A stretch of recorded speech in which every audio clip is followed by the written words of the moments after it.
आपल्या इथे या रोड ॲक्सिडेंटमध्ये एक प्रवृत्ती आहे की समजा जर कोणाचा अपघात झाला तर आपण म्हणतो अरे लफड़े में मत पड़ो, चलो निकल जाओ, पोलीस अपने को तकलीफ देगी.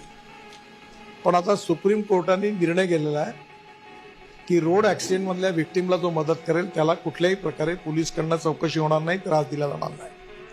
आणि आम्ही आता सरकारमध्ये असा निर्णय घेतलेला आहे की जर असा अपघात झाला आणि तुम्ही त्याला ताबडतोब दवाखान्यात घेऊन पोहोचवलं, ॲडमिट केलं, तर हे करणाऱ्या व्यक्तीला आम्ही राहावीर असं म्हणू आणि त्याला 25,000 रुपये अवॉर्ड देऊ, बक्षीस देऊ की त्याने एकाचे प्राण वाचवले. दुसरी गोष्ट अशी केलेली आहे की कुठलंही हॉस्पिटल असो, कुठलाही रस्ता असो, म्हणजे एनएचची आवश्यकता नाही आहे. समजा कॉर्पोरेशनचा रस्ता असेल, गल्ली असेल, कुठेही असेल, तर तुम्ही जर याला कुठल्याही डॉक्टरकडे ॲडमिट केलं तर आमची वेबसाईट आहे, त्याच्यावर 7 दिवसाची ट्रीटमेंट मॅक्झिमम 1.5 लाख रुपयापर्यंत भारत सरकारकडनं आपण त्याची व्यवस्था करू त्याच्या इन्शुरन्समधून, आणि त्यामुळे त्याचं प्राण वाचवण्याकरता मदत मिळेल.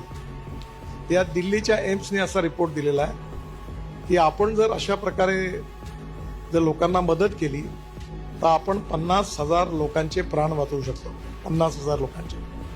आणि यात सगळ्यात महत्त्वाची गोष्ट म्हणजे अशी की लढाईत देखील जेवढे लोक मृत्युमुखी पडले नाहीत, जेवढे कोविडमध्ये पडलेले नाही आहेत, त्याच्यापेक्षा कितीतरी पटीने जास्त 1,80,000 हे लोक मृत्युमुखी पडलेले आहेत ॲक्सिडेंटमध्ये.